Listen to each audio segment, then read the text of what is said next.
Kaixo ikasleok, gaur ikusiko dugu monomioak.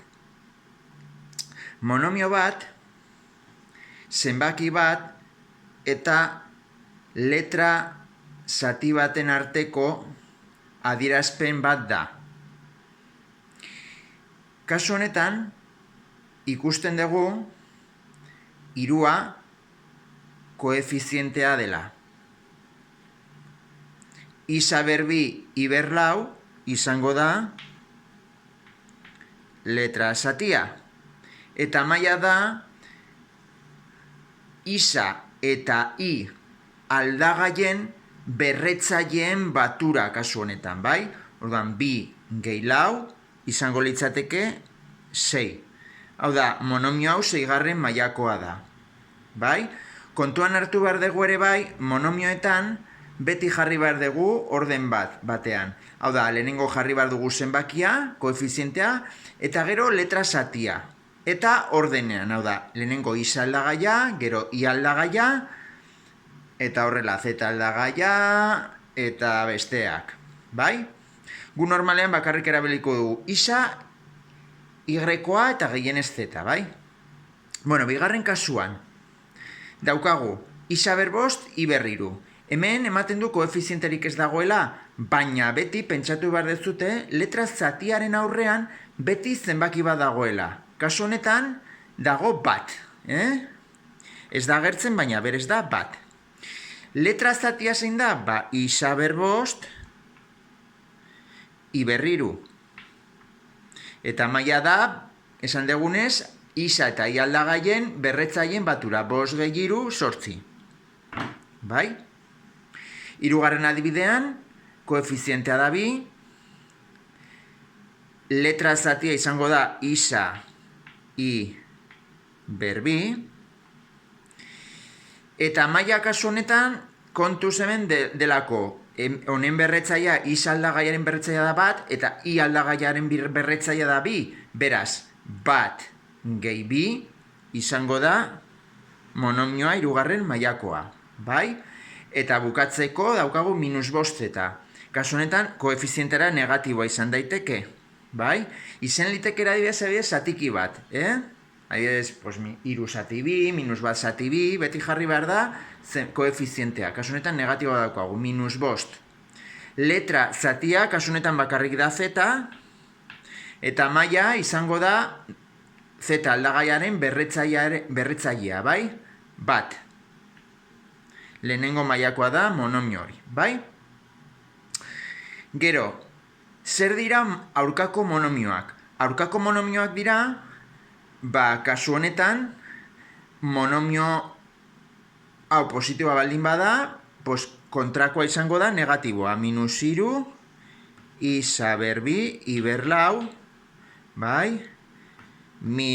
Isa berbost, i berriru, kontrakoa -2, isa i berbi, eta bukatzeko, 5 eta, bai? Horiek dira aurkakoak, bai? Orain egingo ditugu adibidez, monomioen arteko eragiketak, bai? Hasiko gara batuketa eta kenketa. Bueno, monomioen batuketa eta kenketa egiteko, monomioak izan behar dute antzekoak. Zer esan nahi du antzekoak direla esaten dugunean?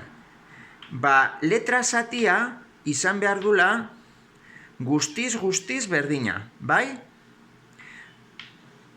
Adibidez daukagu adibideo. Kasu honetan, nola batzen ditugu hiru edo kendu eta kendu hiru monomio hauen arteko eraiketa hau? Kontuan izan, letra zatia hiru monomioek berdina dutela, isa i berbi. Beraz, bakarrik egin behar duguna da, koefizienteak batu eta kendu. Errezena da, hasi positiboekin. 3 gehi 5, 8, ken 3 izango da 5. Beraz, emaitza da 5, isa, i, berbi. Bai? kasu honetan direlako antzekoak. Antzekoak dira hiru monomioak. Bigarren adibidean, adibidez, imaginatu daukagula bost, isa berbi, i. Gehi bi, isa berbi, i, iru. Ken iru, isa berbi, i. Horrela adibidez, bai? Hemen, ikusten dugunek zeintzuk dira antzekoak, kasu honetan da lehenengo monomioa eta hirugarrena. Bai? Orduan, bakarrik batu ditzazkegu bi hauek. Antzekoak direlako, koefizienteak kenduko ditugu, bost ken hiru, orduan da bi, isa, i berbi, i, eta kasu honetan, monomio hau isolatuta geratzen da, ez dago beste monomio antzekorik. Hau da, duena isa berbi, i berriru letra zatia, beraz, utzi behar dugu dagoen moduan. Bai? Gehi bi, isa berbi, i iru. Beraz, hiru monomioen arteko batura eta kendura da, adierazpen algebraiko hau. Gehiago ezin da egin, zeren eta letra zatia, ez da guztiz berdina. Berretzaia kontutan hartu behar ditugu, Bai? Bueno, pues hau da, monomien arteko batuketa eta keinketa. Beste bi eragiketa dauzkagu, adibidez, biderketa,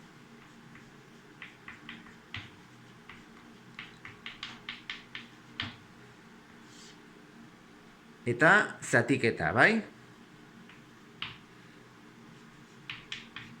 Oso antzekoak dira bi kasu hauetan. Adibidez, lehenengo adibidean jarriko dugu, imaginatu, minus bost, isa zeta, bider, bi, isa berbi, i iru, zeta, balau. Imaginatu, bai? Orduan, biderketan egin behar duguna bakarrik da koefizienteak biderkatu, kasu honetan minus bost, bider bi izango litzateke minus hamar, eta ondoren letren aldagaien berretzaileak batu behar ditugu biderketa delako. Honen berretzailea da bat, eta beste isaren berretzailea da bi. Beraz, batuko ditugu berretzaileak. Bat gehi bi, daukagu hiru. Y-aren kasuan gauza bera, hemen ez dago, baina hemen bai. I berriru, bai berriru. Eta azkenekoa, Z-arekin, honen berretzailea da bat, eta honen lau, beraz, bat gehi lau, Z berbost. Bai? Eta lehen esan dugun bezala, ordenean egin behar dugu, minus lehenengo koefizientea jarri, eta ondoren letra zatia edo aldagaiak jarri behar ditugu ordenean. Isa, Y-a, Z eta datorrena, bai? Zatiketa gauza bera da. Imaginatu daukagula,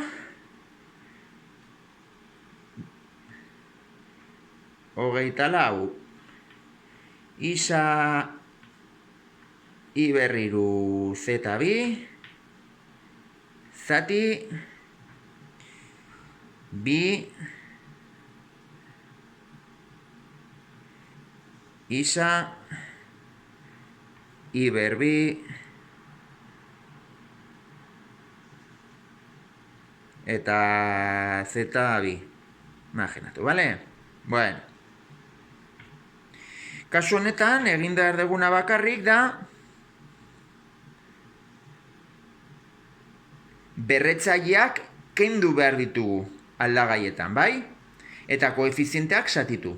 Beraz, hogeita lau zati bi, amabi, isa zati isa, berretzaiak kentzen badituzue bat, ken bat, da 0. Beraz, edo zer ber 0 da bat. Hau da, horrek esan nahi du desagertu egiten dela isa. Berdina direlako. Letra zatia aldagaiaren berretzaia berdina direlako. I berriru eta i berbi. Kentzen dezute iru ken bi, eta da i ber bat. I ber bat, baina bat hori ez da jartzen, bai? Eta azkenik, zeta berbi zati zeta berbi, hau da, bi ken bi da 0, eta lehengo kasuan bezala, edo zer ber 0 da bat, eta orduan, kendu dezakegu zati hau. Geratuko litzateke 12 i. Bai? Eta bukatzeko, gerta daiteke, eraiketa kombinatu bat izan dezakegula. Bai? Imaginatu daukagula horrelako espresio bat. Bi isa berbi i, ken iru isa, imaginatu isa zeta, gehi bi,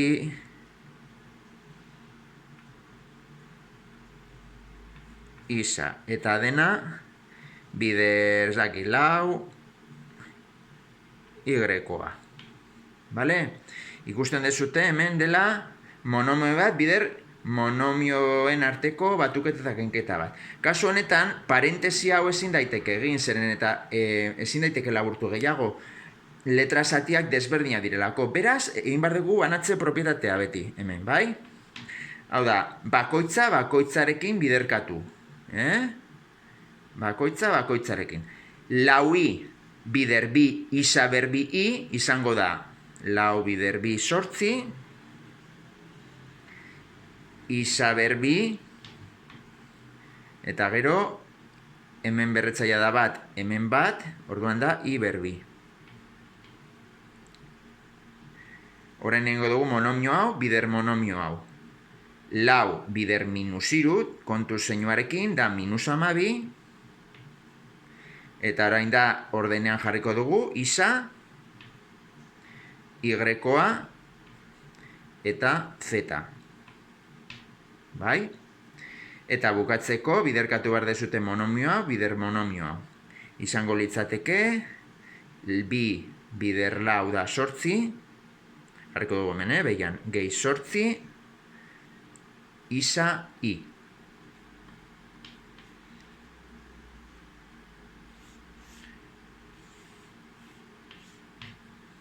Bai?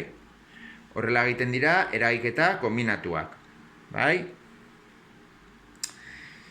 Egingo ditugu, hemendik aurrera, errezena da, bakarrik lan egitea isarekin. Adibidez, baldin badaukazute horrelako adibide bat, imaginatu bi isa berbi, hau normalagoa da, azaltzea. Adibidez, isa berbi, gehi isa, gehi iru, bider bi isa, imaginatu, bale? Bueno, pues egin behar dezutena da, lehenengo parentesi hau egin. Nola ez diren antzekoak, ezin da gehiago laburtu. Beraz, egin behar dugu bakoitza bakoitzarekin. Kasu honetan, imaginatu hemen daukagula bi isa berbi.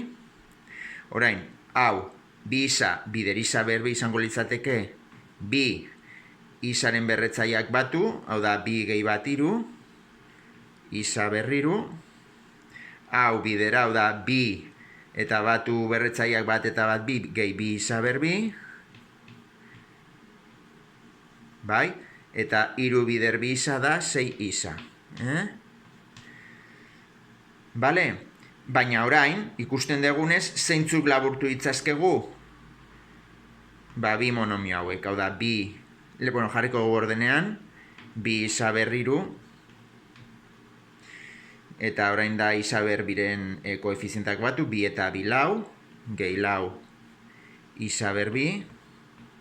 Kontuz batuketa egiterakoan, jarri behar dezute, hau da, letra zati berdina. Eta bukatzeko gehi 6 isa.